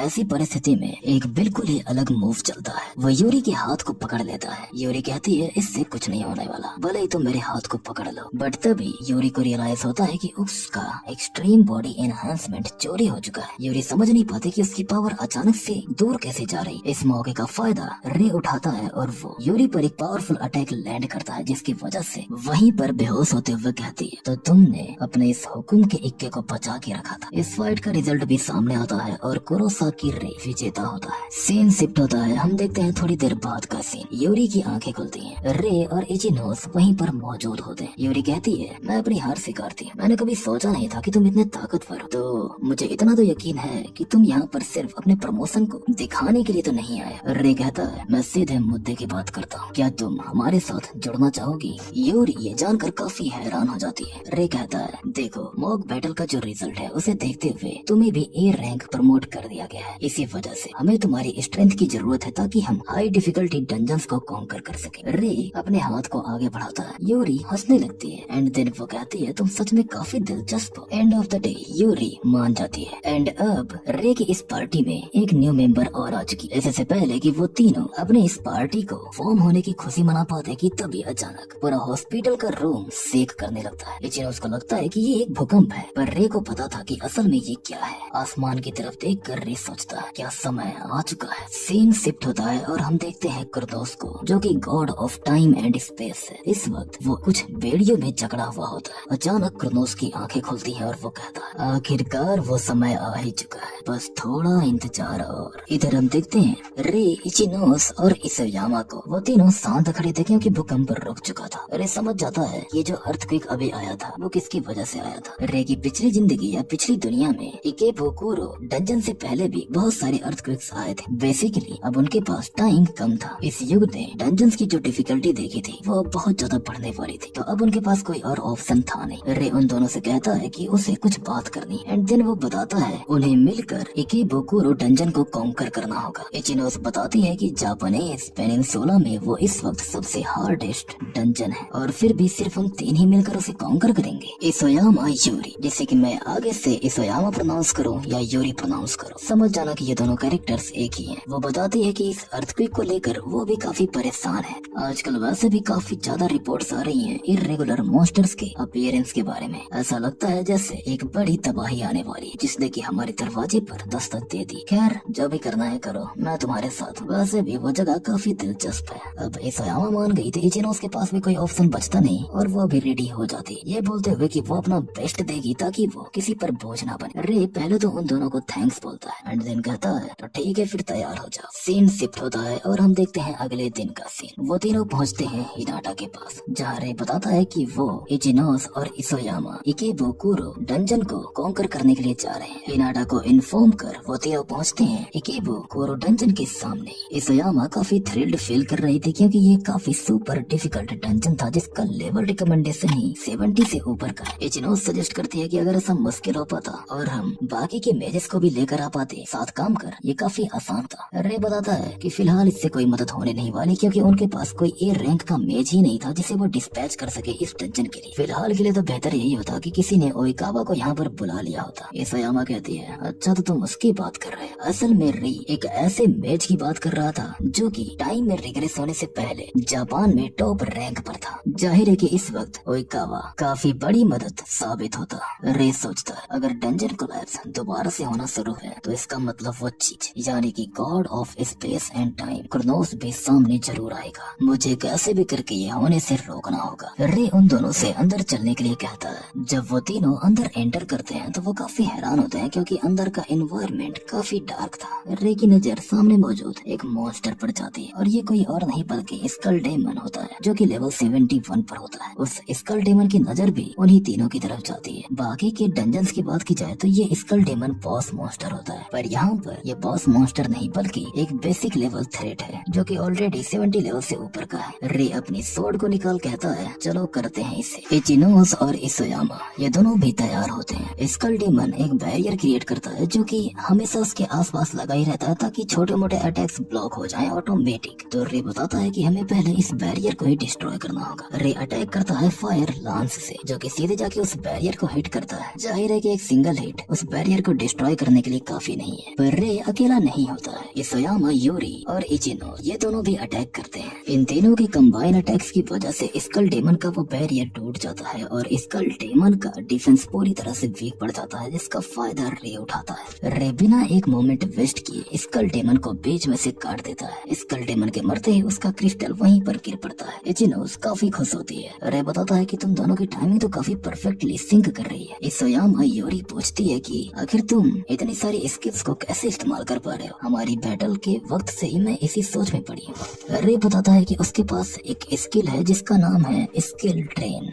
ये सुन के वो दोनों हैरान रह जाती हैं। रे ये भी बताता है कि बस किसी को टच करके ही वो किसी के भी स्किल्स को चुरा सकता है। इसोयामा यूरी को भी याद आता है कि जब रे ने उसके हाथ को पकड़ा था तभी उसकी स्किल भी चोरी हुई थी। रे बताता है कि मैंने पहले ही तुम्हारी स्किल रिटर्न कर दी है। इचिनोस काफी हैरान होती है, उसे यकीन नहीं हो रहा था कि रे कुछ ऐसा भी कर सकता है। पहले तो इचिनोस थोड़ा सरप्राइज थी जब रे ने इकेबोकुरो डंजन को कॉन्कर करने के लिए बोला था, पर उसे थोड़ा यकीन तो हो रहा था। रे कहता है चलो आगे बढ़ते हैं। आगे बढ़ते हुए इचिनोस के दिमाग में यही ख्याल थे कि वो किसी पर बोझ तो नहीं बन सकती। आगे जाके उनका सामना और भी मॉन्स्टर से होता है। कुछ को रे मारता है, कुछ को इसोयामा योरी मारती है और कुछ को इचिनोस मारती है। थोड़े समय बाद वो तीनों खड़े होते हैं बॉस रूम के सामने। ग्राउंड पर जो रंबलिंग हो रही थी उसकी आवाज काफी ज्यादा बढ़ चुकी। इचिनोस थोड़ा घबराती है, उसे पता था कि बॉस मॉन्स्टर्स ताकतवर होते हैं, पर क्या सच में ये बॉस मॉन्स्टर से लड़ना इजी होगा? रे बताता है कि यहाँ तक पहुँचते हुए हमने अपने लेवल को काफी अप किया है, तो मुझे लगता नहीं कि ये इतना भी मुश्किल होने वाला है। वो तीनों बिना एक भी मोमेंट वेस्ट किए आगे बढ़ते हैं। जहाँ इचिनोस सोच रही होती है कि ये सच है, रे हर एक फाइट के बाद ताकतवर हो रहा है। योरी भी फाइट से काफी कुछ सीख रही है और खुद को इम्प्रूव कर रही है। तो इचिनोस डिसाइड करती है कि उसे कम से कम इन दोनों को सपोर्ट तो करना ही होगा। इससे पहले कि इचिनोस कुछ समझ पाती, जमीन से एक बड़ा टेंटिकल निकलता है। रे और इसोयामा योरी का ध्यान भी उसी तरफ जाता है। इचिनोस खुद को बचाने के लिए भागती है, बट वो टेंटिकल उसे जकड़ लेता है। अगले सेकंड हम देखते हैं कि वहाँ पर अपीयर हो चुका होता है इकेबोकुरो डंजन का बॉस क्रीम रीपर, जो कि लेवल 89 पर होता है। आमतौर पर ऐसा होता नहीं जैसा अभी हुआ। एक बॉस मॉन्स्टर अपने डीपेस्ट रूम से बाहर बहुत बहुत ज्यादा रेयरली आता है। इसी वजह से रे हैरान था कि अचानक ऐसा कैसे हुआ, पर रे को पता नहीं होता है कि हर एक चीज उसके ही प्लान के अकॉर्डिंग होने वाली है, क्योंकि कहीं दूर किसी डंजन में कुर्नोस के चेहरे पर एक स्माइल आती है। जाहिर है कि इन सब के पीछे उसी का हाथ है। इसोयामा योरी कहती है तुम्हें नहीं लगता कि ये काफी बुरी परिस्थिति है? रे बताता है कि हमारी सिचुएशन काफी क्रिटिकल हो चुकी है, पर फिर भी हमें कैसे भी करके इचिनोस को तो बचाना ही होगा। इधर कहीं दूर बेड़ियों में जकड़ा हुआ कुर्नोस हंसते हुए कहता है मॉन्स्टर्स रिलीज हो चुके हैं। फिलहाल अपनी ताकत के अनुसार मैं सिर्फ इतना ही कर सकता हूँ, पर मुझे लगता है इतना ही काफी है। तुम लोग अब बनोगे इस महान शुरुआत के पहले विक्टिम। रे पूछता है इचिनोस से कि क्या वो ठीक है। टेंटिकल्स में इचिनोस जकड़ी हुई तो थी, पर फिर भी उसने खुद को बचा के रखा था एक बैरियर से। उसने खुद को बचा तो लिया था, बट उसे समझ में आ चुका था कि वो इतनी आसानी से यहाँ से निकल नहीं सकती। रे समझ जाता है कि इचिनोस ने तुरंत एक माना बैरियर कास्ट कर दिया था। भले ही उसका माना पुल बहुत ज्यादा है, पर फिर भी उसकी एक लिमिट है। रे बिना एक मोमेंट वेस्ट किए अपनी एबिस फ्लेम का इस्तेमाल करना चाहता था, पर इस फ्लेम की चपेट में हो सकता है कि इचिनोस भी आ जाए, तो पहले उसे कैसे भी करके इचिनोस को बचाना होगा। इसोयामा योरी से वो कहता है कि मैं इसके टेंटिकल्स का अटेंशन अपनी तरफ खींचूंगा और तुम इचिनोस को बचाने पर ध्यान देना। वो दोनों आगे बढ़ते हैं। जब टेंटिकल से अटैक होता है तो रे खुद को बचाते हुए पीछे की तरफ जा सोचता है एक साधारण से अटैक में भी इतनी ज्यादा डिस्ट्रक्टिव पावर, अगर मुझे डायरेक्ट हिट हुआ तो मेरा खेल खत्म ही है। रे जब आगे बढ़ रहा होता है तो जमीन के अंदर से टेंटिकल निकलकर रे पर हमला करना शुरू कर देते हैं। रे तैयार तो नहीं था, बट फिर भी वो माना हैंड का इस्तेमाल कर खुद को बचा लेता है। रे भले ही बड़ी मुश्किल से खुद को बचा पाया, पर इतना डिस्ट्रैक्शन काफी था, इसी वजह से उसके चेहरे पर स्माइल आ जाती है। इधर यही स्माइल योरी के चेहरे पर भी आ चुकी थी। योरी अपने सिकल से अटैक करती है। योरी श्योर थी कि ये टेंटिकल कट जाएगा, बट अगले सेकंड वो दोनों हैरान रह जाते हैं, क्योंकि उस टेंटिकल ने अपने आसपास एक बैरियर क्रिएट कर लिया था, जिसकी वजह से योरी का अटैक इफेक्टिव नहीं होता। रे पूछता है क्या तुम ठीक हो? योरी बताती है हाँ फिलहाल के लिए तो, पर फिर भी ये काफी अजीब है। मतलब तुम्हें ये नहीं लग रहा? जाहिर है कि रे को भी ये अजीब लग रहा होता है, क्योंकि जो टेंटिकल मॉन्स्टर्स होते हैं उनका डिफेंस बहुत ज्यादा लो होता है। एटलीस्ट आमतौर पर तो ऐसा ही होता है। कम से कम रे ने आज से पहले एक टेंटिकल मॉन्स्टर के पास किसी स्ट्रेंथनिंग स्किल के बारे में तो नहीं सुना था। और साथ में ये जो मॉन्स्टर है वो बॉस रूम के बाहर है, तो जाहिर सी बात है कुछ तो गड़बड़ है। थोड़ा समय बीत जाता है और वो मॉन्स्टर अपने हमले जारी रखता है। रे और यूरी खुद को डिफेंड करने में बिजी थे। इधर इचिनोस सोचती है कि जो बोझ वो नहीं बनना चाहती थी वो वही बोझ बन गई। ये उसकी गलती। वो हमेशा से रे पर निर्भर रहती आई है, पर वो हमेशा ऐसे नहीं कर सकती। उसे कुछ तो करना होगा। इधर यूरी जब दोबारा अपने सिकल से अटैक करती है तो इसका कोई खास इफेक्ट होता नहीं। रे भी काफी चिंतित था, क्योंकि उनका माना इन सभी अटैक्स की वजह से कम हो रहा था, क्योंकि वो काफी समय से लड़ रहे थे। अगर इस वक्त उनका माना परफेक्ट कंडीशन में होता तो हो सकता है कि फाइट का रिजल्ट थोड़ा अलग होता। रे की नजर इचिनोस पर पड़ती है और तभी उसे कुछ याद आता है। रे कहता है इचिनोस अपने माना फ्यूजन का इस्तेमाल हम पर करो। ये सुन के यूरी कहती है वो स्किल तो यूजलेस है ना, क्योंकि वो काफी ज्यादा माना को कंज्यूम करती है। अभी यूरी ने जो कहा वो सच है, पर सिर्फ बाकी दुनिया के लिए। पर रे के लिए ये झूठ है, क्योंकि उसकी पिछली जिंदगी में एक ऐसी मेज थी जो कि इस स्किल को एक अलग ही लेवल पर लेकर गई, और वो कोई और नहीं बल्कि इचिनोस आया था। इचिनोस उसने आज से पहले माना फ्यूजन का ज्यादा इस्तेमाल किया नहीं था, क्योंकि उसे भी लग रहा था कि ये स्किल पूरी तरह से यूजलेस है। पर क्योंकि अब जब रे ये बोल रहा है तो इचिनोस को रे पर यकीन करना ही होगा। उससे भी बड़ी बात कि इचिनोस रे की मदद करना चाहती, वो बोझ नहीं बनना चाहती। इसी वजह से वो इस्तेमाल करती है माना फ्यूजन का। यूरी को रियलाइज होता है कि उसका माना रिकवर हो रहा है। रे को रियलाइज होता है कि माना फ्यूजन का इफेक्ट काफी ज्यादा अमेजिंग है, क्योंकि वो माना को यूजर में शेयर करता है। ये एक ऐसी स्किल है जिसका इस्तेमाल सिर्फ वही कर सकता है जो कि काफी ज्यादा माना को कलेक्ट करके अपने माना पुल में रखता हो, जैसे कि इचिनोस भी ये बात समझ जाती है कि वो अपने माना को रे और यूरी के साथ शेयर कर रही है, बट इतना काफी नहीं है। इस बात का अंदाजा इचिनोस को होता है, क्योंकि वो अपने माना का इस्तेमाल ही ये मैजिक बैरियर के लिए भी कर रही थी। ऐसी परिस्थिति में वो डिसाइड करती है कि इस मैजिक बैरियर को तोड़ दे। ये देख यूरी और रे पूरी तरह से हैरान रह जाते हैं। रे को यकीन नहीं हो रहा था कि उसने आखिर ऐसा क्यों किया। मैजिक बैरियर, या तो फिर कहा जाए कि माना बैरियर के टूटने की वजह से टेंटिकल्स पूरी तरह से इचिनोस को जकड़ लेते हैं, बट तभी इचिनोस इस्तेमाल करती है ब्लास्ट फर्नेस का। इचिनोस ऑलरेडी माना फ्यूजन का इस्तेमाल कर रही थी, जिसकी वजह से वो अपने माना को रे और यूरी के साथ शेयर कर पा रही थी। और अब जब वो एक बर्स्ट मैजिक का इस्तेमाल कर रही है तो वो और भी ज्यादा फास्ट वे में इस माना को शेयर कर पाती है। इस बात का रियलाइजेशन रे को भी होता है, इसी वजह से वो थोड़ा चिंतित हो जाता है। जब टेंटिकल्स इचिनोस को पूरी तरह से जकड़ने वाले होते हैं तो वो कहती है, रे और यूरी अब सब कुछ तुम्हारे हवाले। अगले सेकंड वो टेंटिकल्स इचिनोस को जकड़ लेते हैं। अब तक रे और यूरी के माना काफी हद तक परफेक्ट स्टेज में आ चुके होते हैं। रे यूरी से कहता है कि अब हमारी बारी है। यूरी भी कहती है कि अगर इचिनोस इतना डिटर्मिनेशन दिखा सकती है तो मैं पीछे हटने वाली नहीं। रे भी आगे बढ़ता है। वो दोनों उस मॉन्स्टर की तरफ बढ़कर उसके टेंटिकल्स को एक ही झटके में कई टुकड़ों में काट के रख देते हैं। रे बताता है कि ये उनका आखिरी मौका है। इसी मोमेंटम का इस्तेमाल करके वो इचिनोस को बचा सकते हैं। जब रे इचिनोस के पास उसे बचाने के लिए पहुंचता है तो टेंटिकल ऊपर की तरफ बढ़ जाते हैं, जिसकी वजह से रे का मोमेंटम बिगड़ जाता है। रे समझ जाता है कि अगर ऐसे ही चलता रहा तो वो कभी भी इचिनोस के पास पहुंच ही नहीं पाएंगे। जिस पे यूरी कहती है कि इसे मैं संभालती हूँ, मैं एक ओपनिंग क्रिएट करती हूँ ताकि आसानी हो तुम्हारे माना कन्वर्जन का इस्तेमाल करते हुए। यूरी वहाँ पर कुछ स्टेयर्स क्रिएट करती है जो कि डायरेक्टली इचिनोस से कनेक्ट हो रहे थे। ऐसी परिस्थिति में रे भी बिना रुके आगे बढ़ पड़ता है। टेंटिकल्स जब उसकी तरफ अटैक करने के लिए आते हैं तो रे बॉडी एनहांसमेंट का इस्तेमाल करते हुए पूरे मोमेंटम के साथ उन टेंटिकल्स को काट आगे बढ़ता चला जाता है। टेंटिकल्स को काटते हुए रे बिना एक भी सेकंड वेस्ट किए इचिनोस को बचा लेता है। रे पूछता है क्या तुम ठीक हो, जिस पे इचिनोस जो कि काफी हद तक ड्रेन हो चुकी थी वो बताती है कि ठीक। यूरी भी दौड़ते हुए वहाँ पर आती है। यूरी इचिनोस को थैंक्स बोलती है क्योंकि उसकी माना रिकवरी की वजह से ही वो लोग ऐसा कर पाए। देन वो इचिनोस की तारीफ भी करती है, जिसके लिए इचिनोस यूरी को थैंक्स बोलती। जाहिर है कि उन्होंने अब तक काफी टेंटिकल्स को काट दिए थे, पर उस मॉन्स्टर का शरीर तो अभी भी बचा हुआ था, तो अब तक ये खत्म नहीं हुआ। वो मॉन्स्टर अब काफी भड़क चुका होता है। अचानक उस मॉन्स्टर के टेंटिकल्स रिजनरेट कर जाते हैं। वो मॉन्स्टर अपने टेंटिकल्स से सीधे रे और यूरी पर हमला करता है, बट वो दोनों खुद को बचाकर खुद को ही हैरान होने से रोक नहीं पाते कि आखिर ये खुद को रिजनरेट कैसे कर पा रहा है। अगर ऐसे ही होता रहा तो वो कभी जीतेंगे ही नहीं। लड़ते हुए यूरी पूछती है कि अब क्या करना है रे, ऐसी परिस्थिति में हमें क्या करना चाहिए, क्योंकि ये परिस्थिति तो बद से भी बदतर होती जा रही है। रे कहता है यूरी फिक्र करने की जरूरत नहीं, इसे तुम मेरे हवाले छोड़ सकती। यूरी को भी इससे कोई प्रॉब्लम नहीं थी, क्योंकि वैसे ही यहाँ की परिस्थिति इतनी खराब हो चुकी है, तो जब तक रे के पास कोई प्लान है उसे दिक्कत क्यों ही होगी। रे अपनी स्वॉर्ड को वहीं जमीन में धंसाकर हमला करने के लिए आगे बढ़ता है। यूरी समझ नहीं पा रही थी कि आखिरकार ये मेन बॉडी की तरफ अपने वेपन को छोड़कर क्यों जा रहा है। रे खुद को टेंटिकल से बचाते हुए आगे बढ़ता है। उसने पहले एबिस फ्लेम से अटैक किए थे, बट उनके सिंगल हिट को काफी इजीली वो मॉन्स्टर झेल गया था। ऊपर से उसने खुद के टेंटिकल्स को रिजनरेट भी कर लिया। तो रे इस्तेमाल करता है ओवरक्लॉक का, जिससे कि उसकी पावर कुछ समय के लिए बूस्ट हो जाती है। रे की पावर अब डबल हो चुकी होती है। समय आ चुका था ये सब कुछ खत्म करने का। आगे बढ़ते हुए रे कहता है एबिस फ्लेम।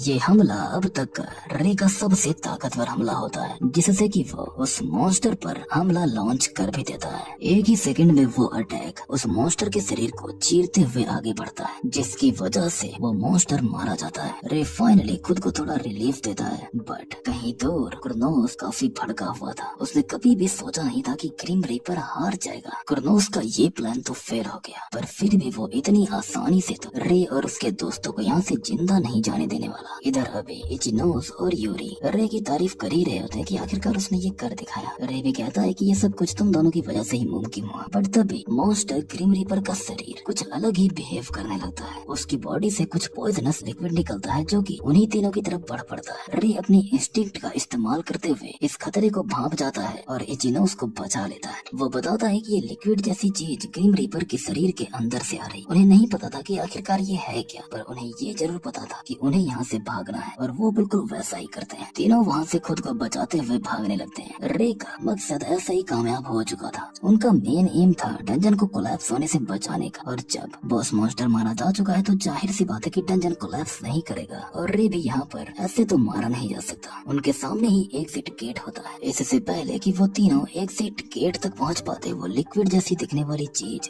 ऊपर से घेर लेती। उनके पास एक भी सेकंड नहीं था खुद को डिफेंड करने के लिए। रे भी समझ जाता है कि उनका बचना मुश्किल है, बट तब वो तीनों अपने सामने एक काफी पावरफुल माना बैरियर को देखते हैं, जिससे कि वो लिक्विड जैसी चीज रुक जाती है। इचिनोस और यूरी खुद को हैरान होने से रोक नहीं पाते। रे की नजर जब दूसरी तरफ पड़ती है तो वो भी खुद को हैरान होने से रोक नहीं पाता। उन तीनों के सामने कोई और नहीं बल्कि ओइकावा हिकारू था, जिसके बारे में रे डंजन में एंटर करने से पहले बात कर रहा था। इचिनोस थैंक्स बोलती है और पूछती है कि आखिर तुम हो कौन। ओइकावा अपना इंट्रोडक्शन देते हुए कहता है कि वो ओइकावा हिकारू है। ये सुन के इचिनोस काफी हैरान रह जाती है। इचिनोस को हैरानी में देख हिकारू कहता है तुम मुझे जानती हो। मुझे जान के काफी खुशी हुई, पर तुम मुझे कैसे जानती हो। इचिनोस रे से कहती है कि तुम इसी की बात कर रहे थे डंजन में एंटर होने से पहले। रे भी बताता है कि हाँ ये वही है, यही वो है जिससे मुझे मदद की उम्मीद थी। रे सोचता है ओइकावा हिकारू फिलहाल के लिए सभी एस रैंक मेजेस में से सबसे ताकतवर मेज। पिछली जिंदगी में ओइकावा हिकारू येलो किंग के नाम से जाना जाता था, जिसकी स्किल्स सबसे ज्यादा ताकतवर होती हैं, खास करके उसकी बैरियर स्किल्स, जिसका कोई मुकाबला ही नहीं। रे समझ जाता है कि बिना ओइकावा हिकारू की बैरियर स्किल के सिचुएशन और भी बदतर हो जाती। हिकारू बताता है कि जैसे वो इस डंजन के अंदर एंटर हुआ उसने देखा कि परिस्थिति काफी खराब है, पर फिर भी उससे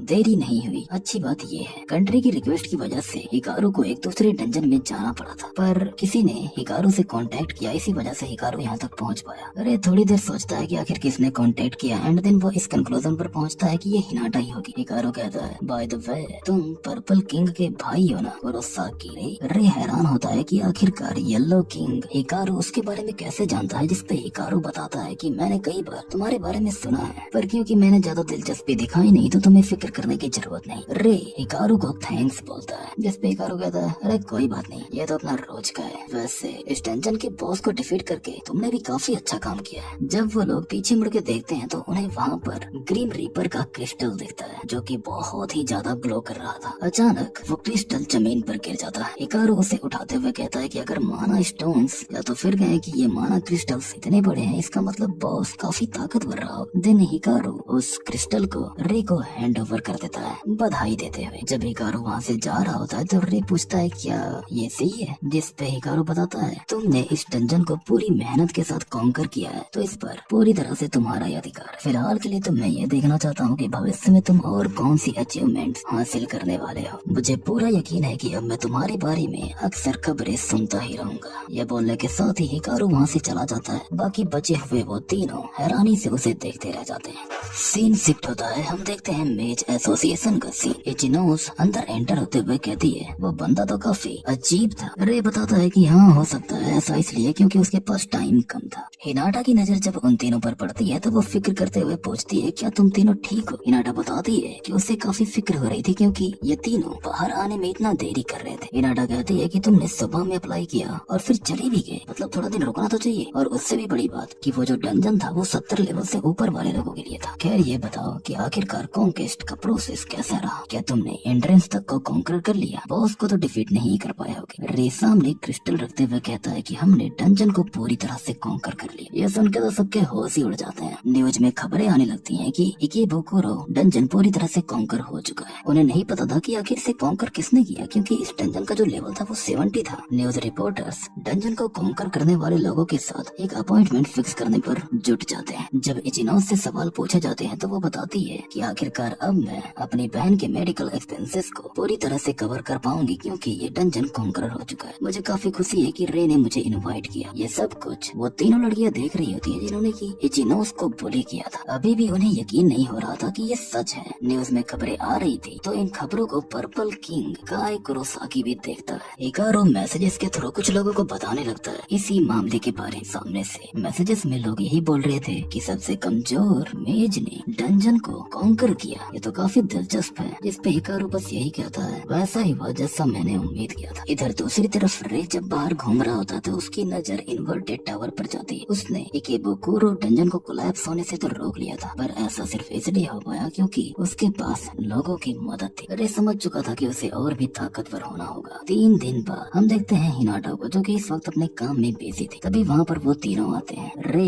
इचिनोस और यूरी। हिनाटा बताती है कि एसोसिएशन इस वक्त पूरी तरह से भर चुका है और हर कोई तुम्हारे बारे में ही बात कर रहा है। रे थोड़ा एम्बैरेस फील करता है। देन वो कहता है कि हिनाटा, तुम्हारे पास कुछ था जो तुम मुझे बताना चाहती थी। हिनाटा कहती है, सच्चाई तो ये है कि तुम्हारी पार्टी को एक डंजन कॉन्कर करने के लिए रिक्वेस्ट आई। रे कहता है, एक रिक्वेस्ट, वो भी हमें, जो कि भी हाल ही में ई रैंकर हुए हैं। हिनाटा बताती है कि हाँ ये सच है। जाहिर है कि ऐसा इसलिए क्योंकि तुमने इकेबुकुरो डंजन को कॉन्कर किया। तुम्हारी ये अचीवमेंट अब काफी प्रसिद्ध हो चुकी है। जो डंजन एक्सप्लोरेशन होता है वो सिर्फ मेजेस ही कर सकते हैं और वही ये रिक्वेस्ट भी करते हैं। पर बात ये है कि एसोसिएशन कुछ चुने हुए लोगों को ये अनुमति देती है कि वो ये रिक्वेस्ट कर सकते हैं। इचिनोस कहती है, मुझे पूरा यकीन है कि वो तुम्हारी स्ट्रेंथ पर भरोसा कर रहे हैं। रे, जिस पर रे कहता है, नहीं, वो सिर्फ मेरी नहीं बल्कि हमारी स्ट्रेंथ पर भरोसा कर रहे हैं। रे पूछता है, ये बताओ कि रिक्वेस्ट करने वाला है कौन? जिस पे हिनाटा कहती है, माफ करना पर हायर अप्स ने कहा है कि मैं इसे सीक्रेट रखूं। यूरी सजेस्ट करती है कि ये काफी दिलचस्प मिशन लग रहा है तो हमें इसे एक्सेप्ट कर लेना चाहिए। रे भी कहता है कि ये रिक्वेस्ट ऐसी है जो कि एसोसिएशन के थ्रू की गई है, तो मुझे लगता है कि इसमें कुछ सस्पिशियस है। हिनाटा बताती है कि इस रिक्वेस्ट में ये भी बताया गया है कि एक एस रैंक का मेज तुम्हारे साथ जाएगा। सीन शिफ्ट होता है। हम देखते हैं अगले दिन का सीन। वो तीनों तैयार थे डंजन के सामने। रे कहता है, जो एस रैंक का मेज हमारे साथ जाने वाला है उससे हमारी यहीं पर मुलाकात होगी। इचिनो सोच रही थी कि आखिरकार वो कौन होगा। तभी हम वहाँ पर देखते हैं ओइकावा हिकारू को, जो कहता है, यो चलो साथ में मिलकर इस डंजन को